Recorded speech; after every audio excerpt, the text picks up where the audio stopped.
Hello students, I hope you all are fine in doing your work. Today we will continue with lesson 1, A Triumph of Surgery. In this lesson we are reading about Tricky, who is a pet dog of rich mistress Mrs. Pumphrey. Greed was his only problem, overfeeding was his problem. So Mr. Harriet, who is a veterinary surgeon and narrator of this story, took him to his surgery. There, for 2 days, he gave him no food but plenty of water and much required exercise. On the 3rd day, he started showing interest in his surroundings. From then on, his progress was rapid. He had no medicinal treatment of any kind, but all day he ran about with the dogs, joining in the friendly scrimmage.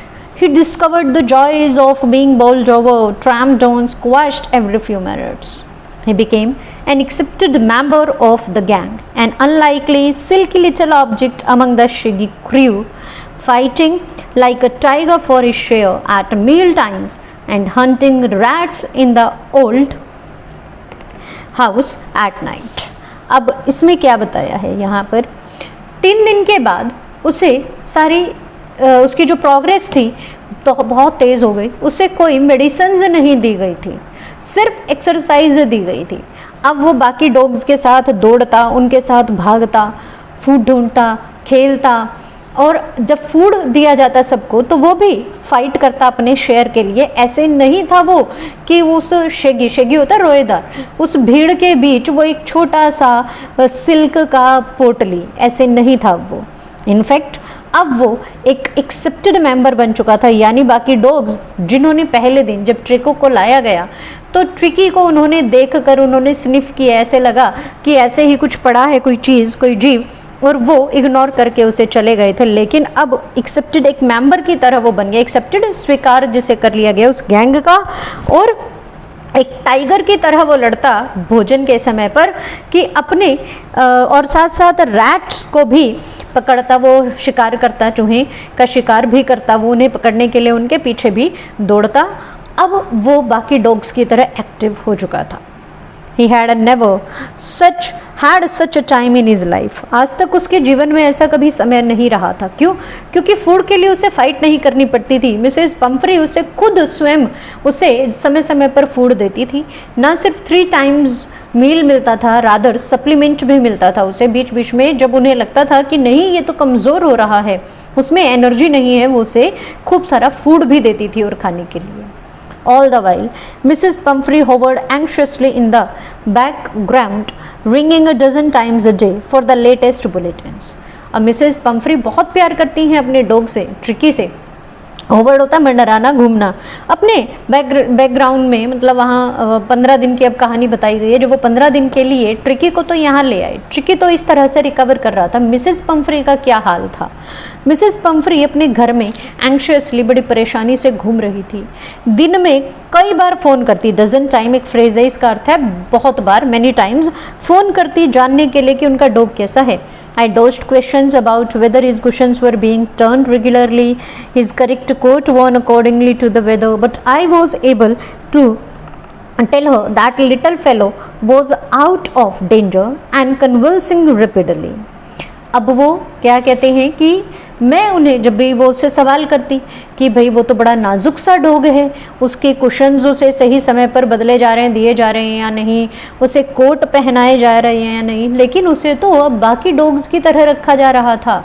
ऐसे नहीं रखा जा रहा था जैसे वो कोई रुई का फोहा हो, बल्कि एक सख्त डॉग की तरह उसे रखा जा रहा था. तो वो ऐसे डोज होता है बचना, ऐसे सवालों से वो बचते, अवॉइड करते कि जब मिसेस पम्फ्री उससे पूछती. लेकिन इतना ज़रूर उन्हें बता दिया कि ट्रिकी अब खतरे से बाहर है और रिकवर कर रहा है बहुत तेज़ी से. The word convulsing seemed to do something to Mrs Pumphrey. इस शब्द का मानो रिकवर का उन पर बहुत असर हुआ. She started to bring round fresh eggs, 2 dozen at a time. अब ये सुनकर कि वो रिकवर कर रहा है और वो उसे कुछ और मतलब ठीक हो रहा है, तो वो उसे देने लगती, कुछ उसके लिए एक्स्ट्रा सप्लीमेंट लेकर आने लगी. वो वहाँ पहुँचाने लगी फूड, किसके लिए? ट्रिकी के लिए. क्या फ्रेश एग्स लेकर आती, एक बार में कम से कम 2 दर्जन, इतने सारे, ताकि to build Tricki's strength for a happy period. My partners and I had 2 eggs each for breakfast, but when the bottles of wine began to arrive, the real possibility of the situation to dawn on the household. कहते हैं अब क्या होने लगा, क्योंकि tricky को तो ये सब चीज़ें नहीं दी जाती थी, उसके लिए नुकसानदेह थी, तो उसे सब चीज़ों को क्या करते हैं मिस्टर हैरियट और उनके जो पार्टनर्स थे यानी जो उनके हेल्पर्स थे वो एग्स खाने लगे सुबह ब्रेकफास्ट में. 2 उन्हें डेली मिल जाते.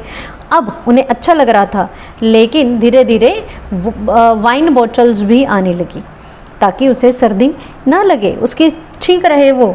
लेकिन अब सिचुएशन घर में थोड़ी थोड़ी बदलने लगी. क्यों? अब उसे अच्छा खाना मिल रहा था, ट्रिकी को नहीं, उन सबको. It was to enrich Tricki's blood. किस लिए दी जा रही थी वाइन? ताकि ट्रिकी को ब्लड ज़्यादा अच्छा हो सके, उसमें उसे मतलब किसी तरह की सर्दी ना लगे. Lunch became a ceremonial occasion with 2 glasses of wine before and several during the meal. लेकिन मिस्टर हैरियट कहते हैं हमारे लिए एक सेरेमोनियल हो गया, हमारे लिए सेलिब्रेशन की तरह अब लंच भी हो गया. ब्रेकफास्ट में एग्स मिलने लगे, लंच में वाइन मिलने लगी साथ में. We could hardly believe it when the brandy came to put a final edge on Tricky's constitution. For a few nights, the fine spirit was rolled around, inhaled and reverently drunk. अब उसके लिए brandy भी आने लगी, तो कई दिन तक तो वो इन सब चीज़ों को enjoy करने लगे. They were days of deep content, starting well with the extra egg in the morning, improved and sustained by the midday wine, and finishing luxuriously round the fire with the brandy. उन्हें अच्छा लगता था कि egg मिल रहा है morning में extra, क्योंकि Mrs Pomfrey पहुंचा रही थी ट्रिकी के लिए, और वाइन मिलने लगी दोपहर में और रात को brandy. It was a temptation to keep Tricki on as a permanent guest.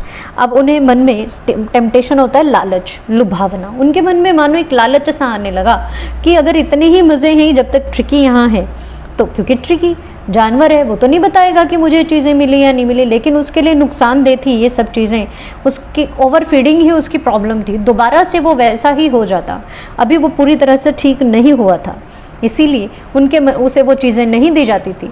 तो उनके मन में लालच आया क्यों ना ट्रिकी को हमेशा के लिए यही रख लिया जाए. बट आई न्यू, क्योंकि वो सारी चीज़ें मिलती रहती, I knew Mrs Pumphrey was suffering and after a fortnight felt compelled to phone and tell her that the little dog had recovered and was awaiting collection. लेकिन मिसेस पम्फ्री तो बड़ी परेशान हो रही थी अपने डॉग के लिए. तो फोर्टनाइट 15 डेज़ के बाद नरेटर ने उन्हें कॉल किया कि आपका डॉग ठीक है, आइए और ले जाइए. विद इन मिनट्स, कुछ ही मिनट्स बीते थे, क्योंकि वो तो वेट ही कर रही थी. About 30 feet of gleaming metal, black metal, यानी इसका मतलब है एक लंबी सी गाड़ी, 30 फीट लंबी एक गाड़ी. मतलब रिच थी मिसेस पम्फ्री. उनके बाहर आकर रुकी, सर्जरी के बाहर. शोफर वो जो व्यक्ति दरवाज़ा खोलता है, ड्राइवर भी होता है, अटेंडेंट एक कह सकते हैं गाड़ी में, उसने दरवाज़ा खोला. And I could just make out the figure of Mrs Pomfrey almost lost in the interior.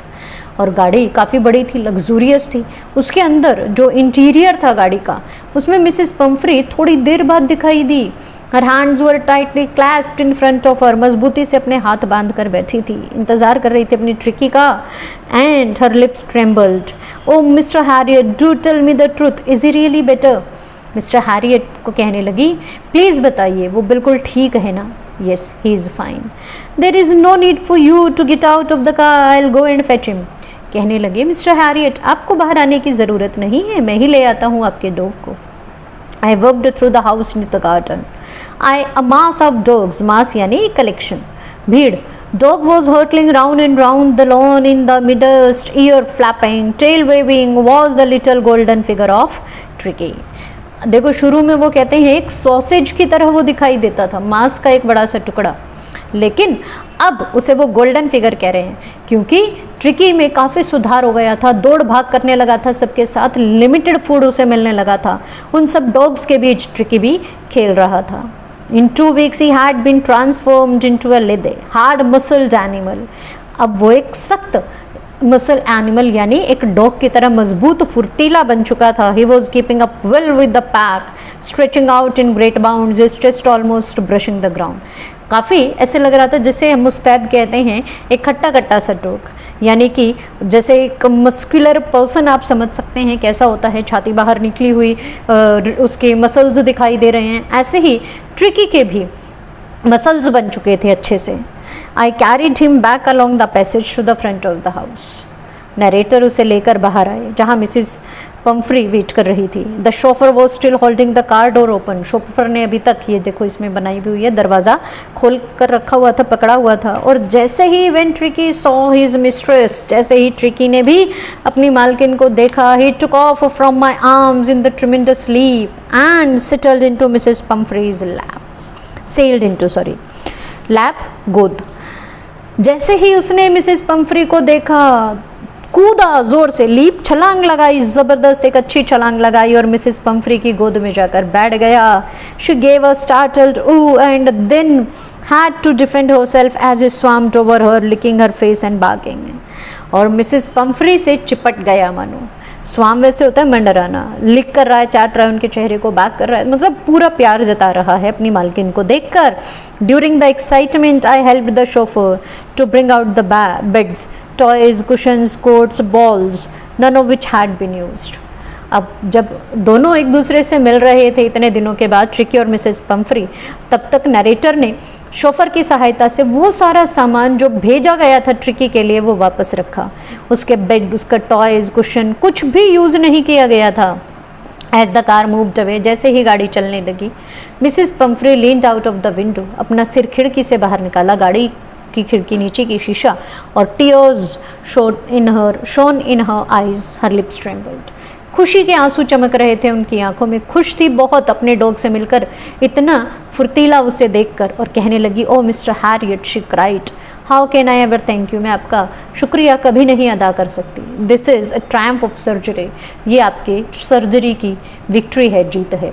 अब ट्रायम्फ ऑफ सर्जरी कैसे हुई, विक्ट्री कैसे हुई, कि एक ऐसे डॉग को जो इतना लेजी था, कुछ नहीं करता था, उसे उन्होंने इतना फुर्तीला बना दिया, बिल्कुल ठीक कर दिया, जिसके लिए मिसेस पंफ्री वरीड थी कि शायद नहीं बचेगा। Now it was all well. Now read the lesson. Thank you.